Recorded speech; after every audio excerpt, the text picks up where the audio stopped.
दोस्तों नमस्कार। खुले आसमान तले इस देश में आंदोलन जब जब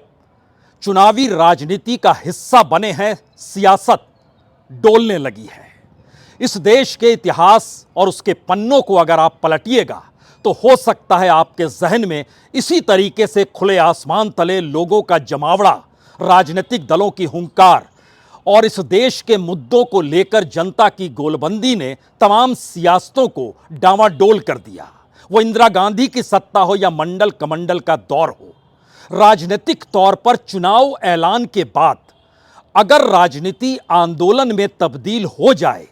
तो फिर सत्ता के लिए यह खतरे की घंटी होती है। और अगर मुद्दों के आसरे जनता राजनीतिक तौर पर गोलबंद दिखाई देने लगे और होने लगे तो फिर मान लीजिए कि सत्ता के लिए खतरे की घंटी बज चुकी है। तो क्या दिल्ली का रामलीला मैदान इसी तर्ज पर तैयार हो रहा है? पटना का गांधी मैदान और मुंबई का शिवाजी पार्क और उसके बाद अब दिल्ली का रामलीला मैदान, राजनीतिक तौर पर चुनाव के ऐलान के बाद कभी भी कोई पॉलिटिकल पार्टी उसे यह मौका मिला नहीं होगा कि वो राजनीतिक तौर पर जनता को एक साथ कर ले और एकजुट कर कर इस देश के मुद्दों को उभारना शुरू कर दे, जो सीधे तौर पर सत्ता की तानाशाही की दिशा में ले जा रहे हों। तो क्या ये मौका सत्ता नहीं दे डाला? दिल्ली के मुख्यमंत्री अरविंद केजरीवाल को जेल में डालना या कहें ईडी के जरिए अभी तो गिरफ्तारी हुई है, 6 दिन की रिमांड पर है, लेकिन इन 6 दिनों से पहले 2-3 दिनों में ही सरकार को समझ नहीं आ रहा है कि अब उन्हें जेल में रखना चाहिए या फिर रिहा कर देना चाहिए। क्योंकि अगर सरकार जेल से चल रही है, अगर इस देश की जनता गोलबंद हो रही है, अगर तमाम राजनीतिक दल एकजुटता के साथ आंदोलन करने को तैयार हैं, अगर इस आंदोलन की भूमिका में वह तमाम मुद्दे उठने को तैयार हैं जिसे इस दौर में बार बार रेड कारपेट तले राजनीतिक सत्ता ने दबा दिया, तब क्या होगा? यह एक ऐसा सवाल है जो इस वक्त दिल्ली, जो कि नब्ज मानी जाती है भारत की राजनीति में, जब वहां पर कुछ हो जाए तो फिर जान जाइए कि सत्ता के लिए यह बड़े मुश्किल स्थिति होती है। निर्भया कांड को भी याद कीजिए, रायसीना हिल्स पर कितनी बड़ी तादाद में मौजूदगी थी लड़के लड़कियों की, जो समझ नहीं पा रहे थे कि इस देश के भीतर में राजनीतिक सत्ता कैसे आंख मूंद कर रह सकती है, कोई कानून व्यवस्था है या नहीं है। लेकिन इस दौर में तो डोरे मुख्यमंत्री पर डाले गए और मुख्यमंत्री ने अपने तौर पर पहली बार जेल में रहकर एक निर्देश जारी किया। वह निर्देश दिल्ली के चीफ सेक्रेटरी को है और मंत्री के जरिए है कि जो भी जल मंत्री है उनको वो दस्तावेज भेजेगा, ये कहकर कि चीफ सेक्रेटरी को कहिए गर्मी आने वाली है, पानी की किल्लत होगी, वो टैंकरों की व्यवस्था करें और उन्हें भरोसा है कि दिल्ली के एलजी वह भी आपकी मदद करेंगे। यानी जेल में बैठे हुए मुख्यमंत्री का दिशा निर्देश इसीलिए मजबूती के साथ दिल्ली में चल पड़ा क्योंकि बड़ी लंबी लड़ाई आंदोलन की थी और आंदोलन के बाद कहीं ज्यादा बड़ी जीत संसदीय चुनाव में थी। 70 में से 62 एमएलए आम आदमी पार्टी के हैं। राजनीतिक तौर पर चाहे तो भी आम आदमी पार्टी को तोड़कर दिल्ली में बीजेपी सत्ता अपनी बना नहीं सकती है।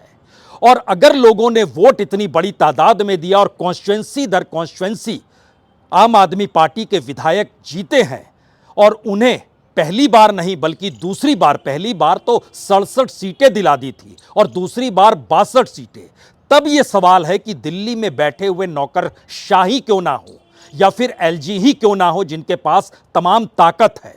अगर जेल में बैठकर मुख्यमंत्री दिशा निर्देश दे रहे हैं तो उसकी अवहेलना कौन करेगा? और अगर करेगा तो इसका मतलब बहुत साफ है कि वह उन्हें मुख्यमंत्री नहीं मानता है और मुख्यमंत्री नहीं मानता है तो फिर कानूनी तौर पर वह मुख्यमंत्री नहीं है, यह आपको साबित करना पड़ेगा। और यह साबित करने निकलेंगे तो आपको उन्हें दोषी करार देना होगा। आरोपों का सिलसिला है, आरोपों की फहरिस्त है और इन सब के बीच 2 सवाल दिल्ली की राजनीति नहीं बल्कि देश की राजनीति के लिए महत्वपूर्ण हो चले हैं। दूसरा सवाल इस देश की जनता की गोलबंदी से जुड़ा है। क्या वाकई मुद्दों के आसरे जिस तरीके से पटना के गांधी मैदान में, जिस तरीके से मुंबई के शिवाजी पार्क में और अब रामलीला मैदान में अगर जनता से पट गया पूरा का पूरा रामलीला मैदान, और खास तौर से दिल्ली में तो वोटर ही आम आदमी पार्टी के हैं, उसके बाद मदद के लिए पंजाब भी मौजूद है, और इस दौर में कांग्रेस भी कांधे से कांधा मिलाकर संघर्ष के मैदान में है, तो उनकी अपनी बड़ी तादाद। और इस दिशा में देखिए तो चाहे वह बिहार हो, चाहे वो महाराष्ट्र हो, चाहे वो झारखंड हो, चाहे वो उत्तर प्रदेश हो, तमाम जगहों के वो तमाम छत्रप जो इंडिया गठबंधन में साथ खड़े हैं, उनके सामने एक संकट तो है। अगर रामलीला मैदान की रैली में लोग ना आए तो फिर आने वाले वक्त में मान लिया जाएगा कि इस चुनाव में विपक्ष हार चुका है या सत्ता जीत चुकी है। लेकिन अगर लोगों से पट गया दिल्ली 31 तारीख को, और रामलीला मैदान ही नहीं बल्कि समूची दिल्ली के भीतर का जो नज़ारा होता रहा है आंदोलन की शक्ल में, अगर वो नज़र आ गया तो फिर चुनाव का मुद्दा वही होगा। जनता सड़क पर है, मुद्दे जुबां पर हैं, और राजनीतिक तौर पर सत्ता की तानाशाही सबको जेल भरने की दिशा में ले जाने को तैयार है। तो क्या होगा? आज इस बात का जब ऐलान किया गया कि दरअसल 31 मार्च को जो रैली होगी वो पॉलिटिकल रैली नहीं है, वो सिर्फ आम आदमी पार्टी को लेकर या केजरीवाल को लेकर नहीं है, चूंकि तमाम राजनीतिक दल इस दौर में जांच एजेंसियों को लेकर या सत्ता के दिशा निर्देश के बाद की जो संकट है, उस संकट से, इस गहराते हुए बादलों से कहीं ज्यादा मुश्किल हालात में वह खड़े हैं। तो जरा कल्पना कीजिए कि लाखों की तादाद में दिल्ली के भीतर चुनाव के बीच में, और सबको पता है कि 19 अप्रैल को पहले फेज की वोटिंग होनी है, और वह वोटिंग पश्चिमी उत्तर प्रदेश में भी होनी है जो दिल्ली से सटा हुआ इलाका है। राजनीतिक तौर पर आंदोलन की हुंकार अगर चुनाव के बीच में खड़ी हो जाए तो क्या मुश्किल होती है, इसका अंदेशा शायद आज उन तमाम नेताओं को भी रहा जो हैं तो दिल्ली के, लेकिन राजनीतिक तौर पर समझ रहे हैं कि दिल्ली के रामलीला मैदान में चेन्नई से स्टालिन भी आएंगे, मुंबई से उद्धव ठाकरे और शरद पवार भी आएंगे, बगल में लखनऊ से अखिलेश यादव को भी आना पड़ेगा, और बिहार से अपने तौर पर तेजस्वी यादव भी आएंगे, और शायद जेल में इस वक्त जो कैद हैं हेमंत सोरेन, वह सोच भी रहे होंगे कि उन्होंने इस्तीफा क्यों दे दिया। जेल भेजा गया, साबित तो हुआ नहीं, अभी तो आरोप है, तो क्यों नहीं, अगर जनता उनके साथ खड़ी है तो फिर राजनीतिक तौर पर यह लड़ाई लड़ लेनी चाहिए। यानी पहली बार जिस बिसात को सत्ता ने बिछाया और जिस बिसात पर वजीर को धराशायी करने की दिशा में दिल्ली की सत्ता बढ़ी, उसमें आम जनता प्यादे बनकर अगर एक के बाद एक मात देने लगेगी तो क्या होगा। संभवतः आज इसी का ऐलान दिल्ली में किया गया। ये रैली मात्र केवल पॉलिटिकल रैली नहीं होगी, ये रैली आह्वान होगी हिंदुस्तान के लोकतंत्र को बचाने की लड़ाई की। ये रैली आह्वान होगी इस सरकार के कुठाराघात के खिलाफ आवाज उठाने की। ये रैली पूरे देश में तो इस जो लोकतंत्र की हत्या हो रही है, इसके खिलाफ, इस तानाशाही के खिलाफ पूरा इंडिया गठबंधन 31 मार्च को रामलीला मैदान में 10 बजे रैली करने जा रहा है, जिसमें दिल्ली के साथ साथ पूरे देश भर के लोगों को, कार्यकर्ताओं को, सामाजिक संगठनों को, जो व्यापारी संगठन हैं, एनजीओज हैं, जितने आरडब्ल्यूए हैं, सबका हम आह्वान कर रहे हैं कि इस देश को बचाने के लिए तानाशाही के खिलाफ 31 मार्च को 10 बजे रामलीला मैदान। जब दिल्ली के रामलीला मैदान में लाखों की तादाद में लोग पहुंचेंगे अलग अलग प्रांतों से, तो जरा सोचिए कि राजनीतिक तौर पर सवाल हेमंत सोरेन या अरविंद केजरीवाल का नहीं होगा, इस देश में मौजूदा गवर्नेंस के तौर तरीकों का होगा, और जिसको लेकर इंडिया गठबंधन अपनी बिसात पिछाने लगा है, और उसके सामने 10 मुद्दों की ऐसी फहरिस्त है जिसके आसरे मौजूदा वक्त में सत्ता की जो भी छवि इस दौर में यह कहकर गढ़ी गई कि हम दरअसल करप्ट नहीं हैं, पूरा विपक्ष करप्ट है, हमने इस दौर में देश को विकसित बनाने की दिशा में कदम बढ़ाया है, इससे पहले इस देश में सिर्फ लूट होती थी। अगर सत्ता यह कह रही है कि अर्थव्यवस्था मजबूत हो गई, चाहे वो कॉरपोरेट के आश्रय ही सही, लेकिन इससे पहले कि तमाम राजनीतिक सत्ताओं ने इस देश के भीतर कुछ नहीं किया, तो उसके उलट की परिस्थिति समझिए जो इस देश के भीतर चुनाव के ऐन वक्त के बीच में, जब चुनाव प्रचार शुरू हो चुका है देश के भीतर में, अलग अलग जगहों पर उम्मीदवारों का ऐलान हो रहा है, तब जरा कल्पना कीजिए कि रामलीला मैदान से जब पूरी फहरिस्त इस बात को लेकर रखी जाएगी कि इस देश के भीतर इलेक्टोरल बॉन्ड को घूस के तौर पर लिया गया और उस घूसखोरी को वैध बना दिया गया, यानी लीगलाइज्ड कर दिया गया, जब वो पूरे आंकड़े निकल कर आएंगे कि दिल्ली की शराब नीति में जो शामिल रहा उससे भी इलेक्टोरल बॉन्ड के जरिए बीजेपी को पैसे मिल गए। इस देश के भीतर में कितने ऑर्गेनाइजेशन हैं जिनको जरिए पैसा लिया गया और उसके बाद उनको काम दिया गया, कुछ को काम पहले दे दिया गया, बाद में उनसे पैसा ले लिया गया, यानी कमीशन और घूस ये अगर लीगलाइज्ड हो चला है इलेक्टोरल बॉन्ड यानी पॉलिटिकल फंडिंग के जरिए, तो देश में करप्शन का मतलब क्या होगा? यह तो एक ऑर्गेनाइज्ड वे में काम चल रहा है। दूसरा सवाल है कि इस दौर में कॉरपोरेट लूट जिस तरीके से हुई और जिसका जिक्र राहुल गांधी बार बार करते हैं कि किस तरीके से कॉरपोरेट को क्या कुछ दिया गया, तो क्या इस देश में विकसित राष्ट्र की जो जमीन तैयार की जा रही है वो कॉरपोरेट के पूंजी पर है? अगर रामलीला मैदान के भीतर से इस देश में तमाम सार्वजनिक उपक्रमों को बेचना हो या निजीकरण की दिशा में बढ़ते हुए कदम हो, तो क्या इस बात का खुले तौर पर रामलीला मैदान से ऐलान होगा कि इस दौर की राजनीतिक सत्ता ने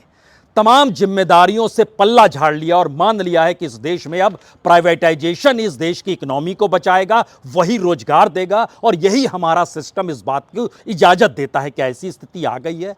अगला सवाल है कि जो किसानों को लेकर एमएसपी है, यह सिर्फ एक औपचारिकता का ऐलान है, यह कोई कानून नहीं है इस देश के भीतर में और इसकी गारंटी कोई नहीं लेगा। तमाम गारंटियों को लेने के बावजूद भी, यानी किसान मजदूर, इसकी गारंटी कोई लेने को तैयार नहीं है। इस देश में महंगाई की स्थिति हो, डॉलर के मुकाबले रुपया लगातार जिस लिहाज से कमजोर होता जा रहा है, जो डिग्रीधारी युवक है उनके हाथ में जो बेरोजगारी का तमगा है, इस देश के भीतर में पेंशन निकालकर जीने वाले तमाम बुजुर्गों के जो हालात हैं, इस देश के भीतर में कितनी बड़ी तादाद में नौकरियां चली गई और लेकिन वो वापस लौट कर नहीं आई, क्या ये पूरी फहरिस्त इस दौर के भीतर में राजनीतिक तौर पर जनता को एक मुश्त एक साथ लाकर खड़ा कर सकती है? ये हो सकता है, क्योंकि जनता अगर मुद्दों के आसरे गोलबंद हो गई तो फिर राजनीति हो रही है या चुनाव में वोट किसे डालें ये कहने की जरूरत होती नहीं है। और राजस्व की लूट या लूट का राजस्व, यह भी समझना जरूरी है। शराब नीति में राजस्व को लूट का जिक्र था, लेकिन जब पूरे देश के भीतर में इकोनॉमिक सिचुएशन लूट पर आधारित हो और उसको इस देश के राजस्व से जोड़ा जाए तो फिर रास्ता कहां बचेगा? 2G घोटाला इस देश ने देखा क्योंकि राजस्व का नुकसान हो रहा था, लेकिन 5G जिसमें राजस्व को नुकसान पहुंचाकर एक सिस्टम को डेवलप कर लिया गया, उसका जिक्र कहीं नहीं है। इस देश में सरकार के तमाम मंत्रालय जो खर्च करते हैं उसमें कितनी बड़ी तादाद में प्रचार प्रसार पे खर्च होता है और हर मंत्रालय का पूरा पैसा प्रधानमंत्री पर खर्च होता है, तो क्या उसका कच्चा चिट्ठा CAG को नहीं लाना चाहिए, जिसका काम है कि इस देश के भीतर में तमाम सरकारी दफ्तरों के पूरे खर्चे को लेकर हिसाब किताब पार्लियामेंट में रखे, लेकिन वो रखना भूल गई। क्या ये मुद्दे उभर कर नहीं आएंगे? और अगर ये मुद्दे उभर कर आएंगे तो इस देश के भीतर में तो स्थिति ऐसी भी आ गई कि कोई कैबिनेट मंत्री कोई मायने ही नहीं रखता है, वो महत्वहीन हो गया, इररेलेवेंट हो गया। जैसे पहले मंत्रियों को इररेलेवेंट किया गया, अब इस देश में पूरे विपक्ष को इररेलेवेंट करते करते जनता को भी इररेलेवेंट करने की स्थिति में क्या सत्ता आ गई? क्या ये सवाल रामलीला मैदान से उठेंगे जिसकी तैयारी इंडिया गठबंधन करने को तैयार है? एक लंबी फहरिस्त है। इंदौर में राष्ट्रपति और उपराष्ट्रपति भी प्रधानमंत्री के सामने महत्वहीन से क्यों लगने लगे? और जो विपक्ष लगातार आवाज उठाता रहा, चाहे अयोध्या में राम मंदिर के मद्देनजर राष्ट्रपति को ना आने देना हो या फिर संसद भवन जो नई इमारत बनी उसमें कोई निमंत्रण राष्ट्रपति को दिया गया या नहीं दिया गया, या फिर उपराष्ट्रपति की भूमिका जो विपक्ष लगातार उनके बारे में जिक्र करते रहा और खुद को एक नाटकीय आधार पर पार्लियामेंट परिसर में उसने दिखला दिया, तो ये परिस्थितियां क्या बतलाती हैं भारत के भीतर की स्थिति में? क्या ये सारे मुद्दे उभर सकते हैं? सही मायने में कहिए तो इस दौर में जो मीडिया ने जो कुछ पर भी पर्दा डाल दिया, वो तमाम बातें इस दौर में आंदोलन की शक्ल में पटना के गांधी मैदान में भी उठी, मुंबई के भीतर भी उठी, जो शिवाजी पार्क में उठी, जहां पर जिक्र राहुल गांधी जिस पॉलिटिकल पावर का कर रहे थे उसके जरिए उठी। और यही सवाल दिल्ली के रामलीला मैदान तक आते आते चुनावी शक्ल में इस देश के आंदोलन को अपने साथ खड़ा कर लेगा। लेकिन एक कदम और आगे बढ़िए, क्योंकि अब सवाल यह है कि केजरीवाल को जेल में बंद कर दिया गया, गिरफ्तारी हो गई, लेकिन वहां से उन्होंने जो पत्र जारी करके एलजी से मदद मांगी और जो चीफ सेक्रेटरी से कहा कि आप भी ध्यान रखिए इस दिल्ली की जनता को कोई पानी के हालातों से जूझना ना पड़े, उस पत्र को देखिए। और उसको लेकर जल मंत्री सामने आ गई और उन्होंने कहा, और बड़ी भावुकता से वो कहने लगी कि देखिए वो जेल में बंद है लेकिन उसे फिक्र दिल्ली की जनता की है। इमोशनली इस देश के भीतर में राजनीति बड़ा प्रभावित करती है और भावनात्मक तौर पर इस दौर में इस देश की जाति और धर्म को लेकर सियासत खूब साधी गई। लेकिन जनता की मुश्किलों के अगर भावनात्मक तौर पर जोड़ दिया जाए तो क्या होता है, जरा सुनिए इसे।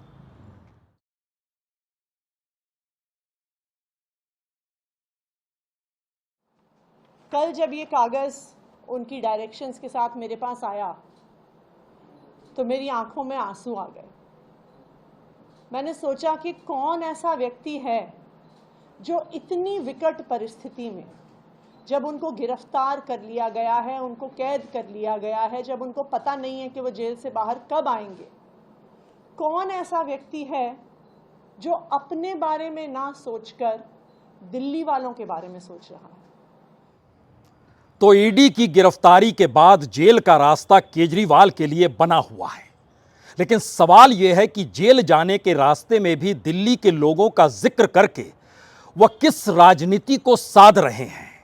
कई सवाल आज के दिन उठे। कहा गया कैसे किसी कैदी को, या फिर जब गिरफ्तारी हुई है तो उनको टाइपराइटर भी दिया जा सकता है कि वह कुछ टाइप करें,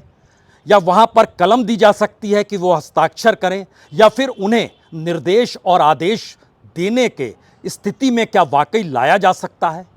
ये सवाल सिर्फ सवाल है, इसलिए क्योंकि भारत में लोकतांत्रिक राजनीति चुनाव के आश्रय ही तय होती है और चुनाव में जो जीत जाता है उसके सामने तमाम गलत, कमजोर, छोटे बड़े मुद्दे कोई मायने नहीं रखते हैं। और दिल्ली की राजनीतिक सत्ता या यहाँ की राजनीतिक हवा में बीजेपी कहीं नहीं है तो कांग्रेस भी नहीं। लेकिन इस वक्त देश के चुनाव होने हैं, उस देश के चुनाव में बीजेपी एक तरफ खड़ी है और दूसरी तरफ कांग्रेस और आम आदमी पार्टी एक साथ हो गई है। और सबसे बड़ा सवाल यह है कि जो छवि सत्ता को लेकर गढ़ी गई वो इसी रूप में थी कि प्रधानमंत्री मोदी बीते 23 साल से संवैधानिक पद पर हैं, लेकिन एक भी ऐसा काम उन्होंने नहीं किया जो कि उन पर करप्शन का दाग लगा दे। इस बात का जिक्र उन्होंने संसदीय बोर्ड की बैठक में किया, तमाम सांसदों के बीच कहा, चुनाव प्रचार के वक्त भी उन्होंने कहा और तमाम रैलियों में वो कह भी रहे हैं। लेकिन उसके ठीक सामने वो विपक्ष के करप्शन को रखते हैं, चाहे वो गांधी परिवार का जिक्र हो, चाहे विपक्ष की पूरी फहरिस्त हो। सवाल सबसे बड़ा जो अब दिल्ली को बेचैन किए हुए है वो इस बात को लेकर है कि अगर करप्शन की परिभाषा जो उन्होंने गढ़ी, अगर वो परिभाषा रामलीला मैदान से बदलने लगी तब क्या होगा। ये एक ऐसी परिस्थिति है जिसमें करप्शन के दायरे में क्या इलेक्टोरल बॉन्ड नहीं आएगा, क्या करप्शन के दायरे में इस देश में कॉरपोरेट लूट नहीं आएगी, क्या करप्शन के दायरे में इस देश के भीतर में कॉरपोरेट का एग्रीकल्चर की दिशा में जाना और एफसीआई गोडाउनों के पैरेलल में इस देश में कॉरपोरेट के गोडाउन्स को बनाते चले जाना, क्या ये सब नहीं आएगा। इस देश के भीतर में बैंकों के जरिए जो लाखों करोड़ रुपए माफ कर दिए गए और दूसरी तरफ किसानों के लिए कोई माफी नहीं, मनरेगा का पैसा बढ़ाने की स्थिति में नहीं, मजदूरों की न्यूनतम मजदूरी जस की तस है, रोजगार दे पाने की स्थिति में नहीं, सैंक्शन नौकरियां भरने की स्थिति में देश की इकोनॉमी इजाजत नहीं दे रही है, तो क्या यह करप्शन के दायरे में नहीं आएगा। अगर ध्यान दीजिए तो दरअसल आंदोलन की शक्ल में राजनीति जब होती है तो जनता के मुद्दे और जनता की पहल ही उस दौर में चुनाव में टकराती है और शायद इसी का डर दिल्ली में मौजूदा सत्ता को है। कल रात सीईसी जो उनकी इलेक्शन कमीशन है, उनकी अपनी बैठक शुरू हुई बीजेपी की। उस बैठक में तमाम टिकटों को लेकर चिंतन मनन हुआ, लेकिन आज दोपहर फिर बैठक शुरू हुई और उस बैठक के भीतर तमाम मुद्दों के साथ बड़ा मुद्दा यह था, क्या दिल्ली भारत की राजनीति का वो नब्ज सेंटर अगर है तो क्या इस दौर में विपक्ष की एकजुटता अगर दिल्ली के रामलीला मैदान में लाखों लोगों की मौजूदगी के साथ हो गई तब क्या होगा। तो क्या ऐसे में 28 तारीख को जो रिमांड पर जब तक हैं केजरीवाल, उसके बाद उनको छोड़ दिया जाए या जेल का रास्ता दिखलाया जाए। क्योंकि एक तरफ सत्ता की छवि तो बड़े कड़क मिजाज वाली है, वो किसी को बख्शती नहीं है जिसको निशाने पर ले ले। लेकिन इसका दूसरा सच यह भी है, अगर सत्ता जा रही हो तो फिर किसी के सामने झुकने से यह सत्ता घबराती भी नहीं है। एक वक्त गडकरी को लेकर सवाल थे, लेकिन गडकरी के टिकट दिया जाएगा या नहीं दिया जाएगा यह भी ऊहापोह की स्थिति थी, लेकिन जगह देनी पड़ी। यहां तक कि राज ठाकरे को भी दिल्ली बुलाना पड़ा और यहां तक कि इस देश के भीतर में 44 राजनीतिक दलों का साथ बीजेपी ले चुकी है तमाम राज्यों के भीतर। जिनसे पल्ला झाड़ चुकी थी उनके लिए भी दरवाजे खुल गए। ऐसी परिस्थिति इस देश के भीतर में चुनाव ऐलान के बाद की स्थितियों से जूझते हुए कभी भी सत्ता के सामने आई नहीं होगी, और अगर आई होगी तो उसने ये हिम्मत दिखाई नहीं होगी कि हम कमजोर हैं और हमारे साथ जो आते चला जा रहा है अब हम उसके आश्रय ही चुनाव जीतेंगे और 400 पार का नारा लगाते रहेंगे।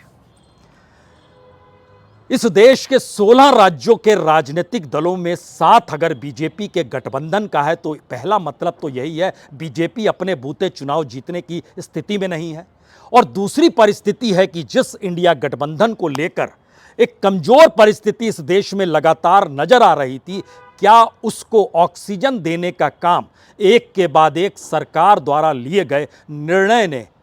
काम कर दिया। वो चाहे कांग्रेस का अकाउंट फ्रीज करना हो, हेमंत सोरेन को जेल में डालना हो, केजरीवाल को जेल में डालना हो, नीतीश कुमार को बिल्कुल यात्रा के वक्त साथ में ले आना हो, ममता बनर्जी को खामोश कर देना हो, राज्य दर राज्य होते होते आरएलडी का भी जिक्र कर लीजिए, पश्चिमी उत्तर प्रदेश में चलेंगे, वहां पर भी साथ आ गई पार्टी। और इसी स्थिति में एक झटक में दे देंगे जो हरियाणा के भीतर दुष्यंत चौटाला के साथ हुआ। यानी सत्ता पाने के तमाम समीकरणों के इर्द गिर्द अगर मौजूदा राजनीति दिल्ली की सत्ता के आश्रय चल रही है तो फिर जान जाइए जो बिसात चुनाव के वक्त आंदोलन की शक्ल में पटना से निकली और मुंबई से होते हुए अब दिल्ली के रामलीला मैदान में दस्तक देने को तैयार है, ये शायद सबसे बड़ी चेतावनी, चुनौती और खतरे की घंटी मौजूदा मोदी सरकार के लिए है। और वह इसे नहीं जानती है ऐसा भी नहीं है, इसीलिए बैठकों का दौर जारी है। आसमान घना है, सियासत उतनी घनी नहीं है। कल सुबह होगी, आसमान साफ होगा, रंगों की बौछार कल देश भर में होगी। होली का दिन है, लेकिन इस रंग के भीतर सियासी रंग दिल्ली के भीतर आम आदमी पार्टी के कार्यकर्ताओं द्वारा होली ना मनाकर राजनीतिक तौर पर जनता के भीतर चेतना जगाने की दिशा में बढ़ना, ये शायद भारत की राजनीति में, वह भी दिल्ली में पहली बार होगा। बहुत बहुत शुक्रिया, बहुत बहुत शुक्रिया।